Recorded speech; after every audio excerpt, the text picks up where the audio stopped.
दोस्तों, ये है संपत्ति अंतरण अधिनियम 1882। इसके अंदर हम धारा 6 पढ़ने वाले हैं, जिसके अंदर दिया हुआ है क्या अंतरित नहीं किया जा सकता है। ऐसी कौन सी चीज़ें, ऐसी कौन सी प्रॉपर्टी होती है जो अंतरित नहीं की जा सकती है, यानी जिसे ट्रांसफ़र नहीं किया जा सकता है, वो कौन सी प्रॉपर्टी होती है। सबसे पहले इसके अंदर मैं आपको बताता हूँ, उत्तराधिकार होने की संभावना को अंतरित नहीं किया जा सकता है। पुनः प्रवेश का अधिकार, सुखाचार, उपभोग से स्वयं स्वामी तक निर्बंधित संपत्ति में का कोई हित, भावी भरण पोषण का अधिकार, वाद लाने का अधिकार, लोकपद, वर्तिकाएं, प्रकृति के प्रतिकूल अंतरण, यानी जो प्रकाश है, जो वायु है, उसका ट्रांसफ़र कैसे होगा। तो इसके अंदर ये सारी चीज़ें दी हुई हैं कि क्या अंतरित नहीं किया जा सकता है। तो अब मैं आपको एक एक करके सारी चीज़ें बताता हूँ इसके अंदर, कि पहले तो मैं आपको इसके अंदर बताऊंगा कि उत्तराधिकार होने की संभावना क्यों अंतरित नहीं की जा सकती। ये जो पुनः प्रवेश का अधिकार है, ये जो सुखाचार है, ठीक है, ये सारी चीज़ें, जो वाद लाने का अधिकार है, लोकपद हो गया, तो ये क्यों अंतरित नहीं किए जा सकते, किस वजह से अंतरित नहीं किए जा सकते। इसी के साथ मैं आपको बहुत सारे केस लॉस जो हैं वो भी बताऊंगा, तो इसके अंदर वो बहुत ज़्यादा होने वाले हैं। तो इस वीडियो को आप एंजॉय कीजिएगा। तो शुरू करते हैं। उत्तराधिकार होने की संभावना, ठीक है, ये धारा 6 के अंदर है। उत्तराधिकार होने की संभावना जो है वो क्यों अंतरित नहीं की जा सकती है। संपत्ति अंतरण अधिनियम के अंतर्गत केवल संपत्ति का ही अंतरण किया जा सकता है, ठीक है, संपत्ति की संभावना का नहीं किया जा सकता, क्योंकि संभावना कभी भी निर्मूल साबित हो सकती है, जिसका कोई भी मूल्य नहीं होता है। यही कारण है कि अधिनियम की धारा 6 क में निम्नांकित संभावनाओं के अंतरण को वर्जित किया गया है। अब कौन सी संभावनाएं हैं। किसी प्रत्येक वारिस की संपदा का उत्तराधिकार होने की संभावना, 1 नंबर बात। 2 नंबर बात, कुल्य की मृत्यु पर किसी नातेदार को वसीयत संपदा अभिप्राप्त करने की संभावना, तथा इसी प्रकार कोई संभावना, ठीक है। अब मैंने ये 3 बातें आपको बताई। अब आपको इनको सुनकर ये कुछ भी समझ में नहीं आया होगा, लेकिन अब मैं आपको और चीज़ें बताता हूँ, एग्जाम्पल दे करके बताता हूँ, तब आपको समझ में आएगा। यानी कोई आदमी है, उसका जो बेटा है, संभावना है कि पिता की जो संपत्ति है, प्रॉपर्टी है, वो मरने के बाद जो है वो पुत्र के पास जाएगी, ये संभावना है। लेकिन इस संभावना का वो ट्रांसफ़र नहीं कर सकता है कि भाई मेरे पास ये संभावना है कि मेरे पिता की प्रॉपर्टी मरने के बाद मेरे पास आएगी, तो मैं मेरी इस संभावना को अपनी गर्लफ्रेंड को ट्रांसफ़र कर देता हूँ। तो ऐसा नहीं हो सकता है। क्या पता है गर्लफ्रेंड पहले ही मर जाए या बेटा पहले मर जाए, ठीक है, तो वो निर्मूल साबित हो सकती है। संभावना का फलीभूत होना सुनिश्चित नहीं है। संभावनाएं फलीभूत हो भी सकती हैं और नहीं भी। उदाहरणार्थ, एक पुत्र को अपने पिता से संपत्ति उत्तराधिकार में मिलने की संभावना है, लेकिन यदि पुत्र की मृत्यु पिता से पूर्व हो जाती है तो ऐसी संभावना धूमिल हो जाती है। यही कारण है कि मात्र संभावना को अंतरणीय नहीं माना गया है। यानी पिता या पुत्र के मरने पर वो संभावना जो बिल्कुल धूमिल हो जाएगी, जिसका कोई मूल्य नहीं है। अब इसके अंदर एक और बात मैं आपको केस लो बताता हूँ, बहुत ही अच्छा केस लो है इसके अंदर। वो क्या है, वो ये है कि आनंद मोहन बनाम गुरु मोहन। इसके मामले में प्रीवी काउंसिल द्वारा संभावनाओं के अधिकार के अंतरण को विधि मान्य नहीं माना गया। रतनमाला बनाम स्टेट, मैसूर का मामला। इस मामले में मैसूर उच्च न्यायालय का भी यही मत रहा। यह व्यवस्था इस आंगल सूत्र पर आधारित है कि कोई जीवित व्यक्ति का उत्तराधिकारी नहीं है। कोई भी व्यक्ति निश्चित तौर पर यह नहीं कह सकता कि वह अपने पूर्वज की संपत्ति को उत्तराधिकार में प्राप्त करेगा ही। ऐसी संभावनाएं समाश्रित प्रकृति की होती हैं और समाश्रित प्रकृति की संभावनाएं अंतरण योग्य नहीं होती, ठीक है। ये जो संभावनाएं हैं ये अंतरण योग्य नहीं मानी जाती हैं। अब पुनः प्रवेश का अधिकार, राइट टू री एंट्री, पुनः प्रवेश का अधिकार भी अंतरण योग्य नहीं माना गया है। इसका संबंध मुख्य रूप से पट्टा विषयक स्वयं व्यवहारों से है। संपत्ति को पट्टे पर यानी लीज पर देने वाला व्यक्ति किसी अंतर भाव्य शर्त के भंग होने पर पुनः प्रवेश के अधिकार को अंतरित नहीं कर सकता। अब लीज पर जो प्रॉपर्टी दे रहा है, जो देने वाला व्यक्ति है, प्रॉपर्टी का मालिक वही है, वही री एंट्री लेगा, कोई दूसरा नहीं लेता है, ठीक है। तो पुनः प्रवेश का अधिकार केवल स्वामी तक के अंतरण के साथ ही अंतरित हो सकता है। इसका पृथक से अंतरण नहीं हो सकता है। अर्थात संपत्ति को अपने पास रखते हुए केवल इस अधिकार का अंतरण नहीं किया जा सकता है। अगर इस अधिकार का अंतरण आप करना चाहते हो तो प्रॉपर्टी के साथ जो है वो ट्रांसफ़र आप होगी, तो उसके साथ ये राइट जाएगा आपका। धारा 6 में यह कहा गया है कि किसी अंतर्भाव्य शर्त के भंग के कारण पुनः प्रवेश का अधिकार मात्र उस संपत्ति का जिस पर तदत द्वारा प्रभाव पड़ा है, स्वामी के सिवाय किसी अन्य को अंतरित नहीं किया जा सकता। ठीक है। अब इसके अंदर जो सूखाचार है, इसके अंदर लोग बहुत बार कंफ्यूजन हो जाते हैं कि ये सूखाचार है क्या, और इसको बार बार भूल भी जाते हैं। दरअसल सूखाचार एक प्रॉपर्टी है और उसके साथ जो एक दूसरी प्रॉपर्टी रहती है, जो उस प्रॉपर्टी के अंदर आने जाने, उस प्रॉपर्टी के अंदर जाने बाहर जाने, उस प्रॉपर्टी को एंजॉय करने के लिए वो बीच में होती है। तो अब सूखाचार क्या है? सूखाचार को भी जो है वो अंतरित नहीं किया जा सकता। ऐसी नहीं है कि आप मेन प्रॉपर्टी को सूखाचार जो है वो दोनों को आप अलग अलग कर दोगे। अब इसके अंदर क्या दिया हुआ है कि सूखाचार इजमेंट अपने आप में कोई संपत्ति नहीं होने से उसे अंतरण योग्य नहीं माना गया है। ठीक है। सूखाचार वस्तुतः अधिष्ठायी डोमिनेंट संपत्ति से जुड़ा होता है। अधिष्ठायी संपत्ति से पृथक उसका कोई अस्तित्व नहीं होता। अतः सूखाचार का अंतरण केवल अधिष्ठायी संपत्ति के अंतरण के साथ ही हो सकता है। यह संभावना नहीं है कि अधिष्ठायी संपत्ति का स्वामी उस संपत्ति को तो अपने पास रख ले और उससे संलग्न सूखाचार का अंतरण कर दे। वस्तुतः सूखाचार केवल अधिष्ठायी संपत्ति के हितकर उपयोग के लिए ही होता है। अतः उसे संपत्ति से अलग कर अंतरित नहीं किया जा सकता। आपका घर है, चारों तरफ और बाकी घर बने हुए हैं, आप घर के अंदर आते हैं तो उसके लिए एक गली बनी हुई है।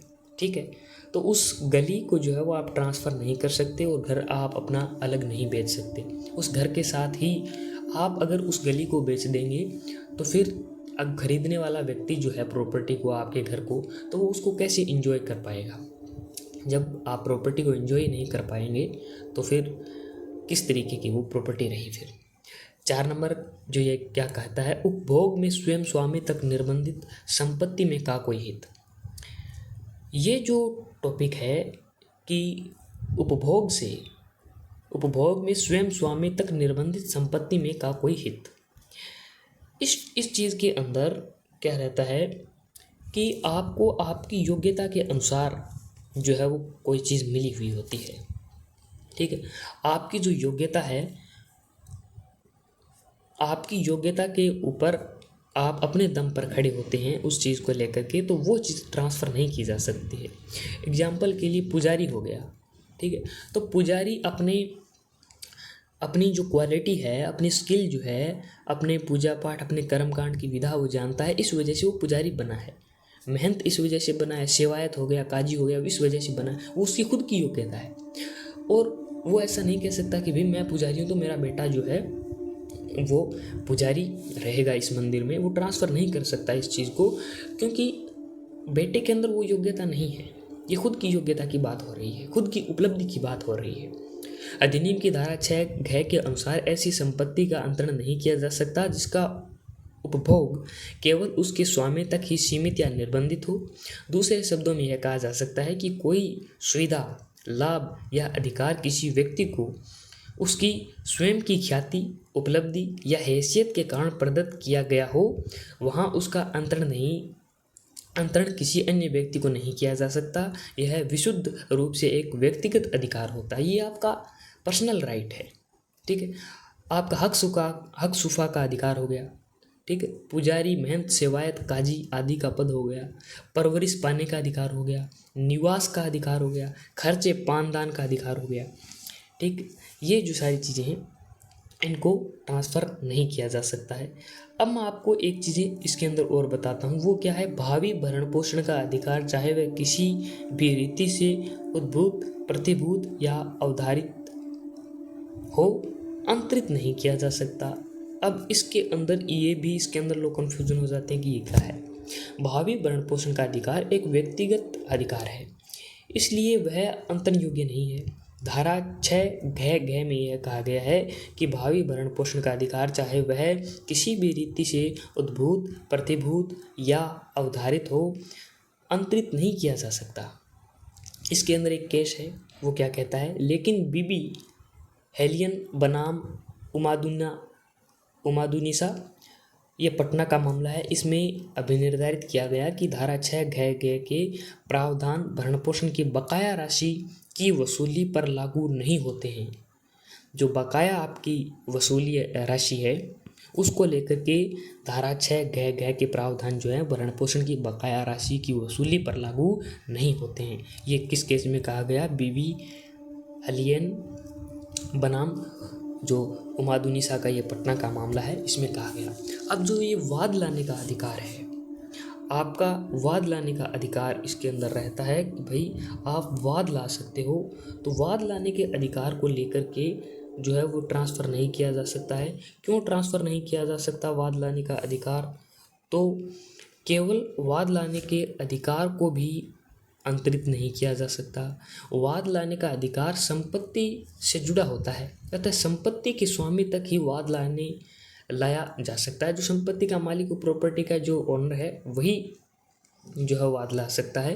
केवल वाद लाने का अधिकार के अंतरण को अवैध माना गया है।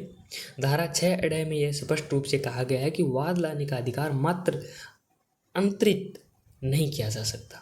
ठीक है। अब इसके अंदर जो लोकपद दिया हुआ है, लोकपद हो गया, कलेक्टर हो गया, डिस्ट्रिक्ट ऑफिसर हो गया, मजिस्ट्रेट हो गया, एसएचओ हो गया, एसपी हो गया, डीएसपी हो गया, तो ये जो लोग हैं, लोकपद जो आपका हो गया, तो लोकपद धारा 6 के अनुसार लोकपद एवं उसके पारिश्रमिक, संबलम आदि को अंतरित नहीं किया जा सकता। इसका मुख्य कारण यह है कि लोकपद व्यक्तिक विश्वास पर आधारित होता है। वही बात आपकी योग्यता के अनुसार ये आपको मिलता है। आप कलेक्टर हैं तो आपका बेटा जो है वो, आप उसको कलेक्टर नहीं बना देंगे कि मैं कलेक्टर हूँ तो मेरा पद इसको दे दिया जाए, तो ऐसा नहीं होगा। ठीक है। तो पोस्ट मास्टर जनरल बनाम येनमल के मामले में लोकपद के अंतरण को लोक नीति के आधार पर वर्जित माना गया है। मुतवली, सजा, दानिशन आदि पदों को जो लोकपद माना गया है, इन पदों को अंतरित नहीं किया जा सकता। जो मुतवली है, ठीक है, मुस्लिम लॉ जो है उसके अंदर आपको मुतवली नाम देखने को मिलेगा। जो सजा दानशीन है, ये जो है पद रहते हैं, तो इनको ट्रांसफ़र नहीं किया जा सकता है। वर्तिकाएँ 6 जो इसके अंदर दी हुई हैं, वर्तिकाएँ ये नौसेना, वायुसेना, सरकार, नौसेना, ये जो चीज़ें हैं ये ट्रांसफ़र नहीं की जा सकती हैं। ये ऐसा क्यों कहा गया है? अधिनियम की धारा 6 में के अनुसार वर्तिकाएँ जो सरकार के सैनिक, नौसैनिक, वायुसैनिक और सिविल पेंशन भोगियों को अनुज्ञात हों और राजनीतिक पेंशनें अंतरित नहीं की जा सकती हैं। अब आपके पिताजी विधायक हैं, वो पेंशन ले रहे हैं, ठीक है, और अब उनकी पेंशन जो है वो लगातार उनके मरने के बाद या फिर वो जीवित हैं तो वो आपको ट्रांसफ़र नहीं कर सकते हैं कि भाई मैं आज से मेरी पेंशन जो है वो मेरे बेटे को दे दी जाए। वायुसेना हो गया, नौसेना हो गया, तो इन अधिकारियों को जो पेंशन मिलती है, वर्तिकाएँ मिलती है, एन्युटीज़ मिलती हैं, उनको आप ट्रांसफ़र नहीं कर सकते। सेक्रेटरी ऑफ स्टेट बनाम खेमचंद, मुंबई में इस अधिनियम यह अभिनिर्धारित किया गया कि ऐसी वर्तिकाएँ किसी अधिकारी या पद के कारण नहीं दी जाकर पूर्व में दी गई सेवाओं के एवज में दी जाती है, इसलिए ये अंतरण योग्य नहीं है।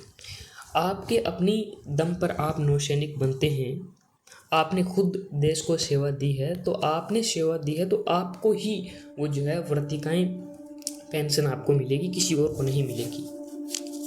प्रकृति के प्रतिकूल अंतरण, प्रकृति जो है, नेचर जो है, उसके प्रतिकूल अंतरण क्या है? जैसा मैंने आपको बताया, धारा 6 के अनुसार निम्नांकित को अंतरित नहीं किया जा सकता है, अर्थात निम्नांकित अंतरण को निषेध किया गया है। जैसे प्रकृति के प्रतिकूल में वायु हो गया, प्रकाश हो गया, इनको आप कैसे अंतरित करोगे, कैसे दूसरे को दोगे? जो भारतीय संविदा अधिनियम 1872 की धारा 23 के अंतरण विधि विरुद्ध उद्देश्य या प्रतिकूल वाले हों, जैसे विधि द्वारा निषिद्ध उद्देश्य, कपटपूर्ण उद्देश्य, शरीर या संपत्ति की क्षति कारित करने वाले उद्देश्य, अनैतिक एवं लोक नीति के विरुद्ध उद्देश्य, ठीक है, तथा जो ऐसे व्यक्ति को किए गए हों जो अंतरिति होने से विदित निहित हो, ठीक।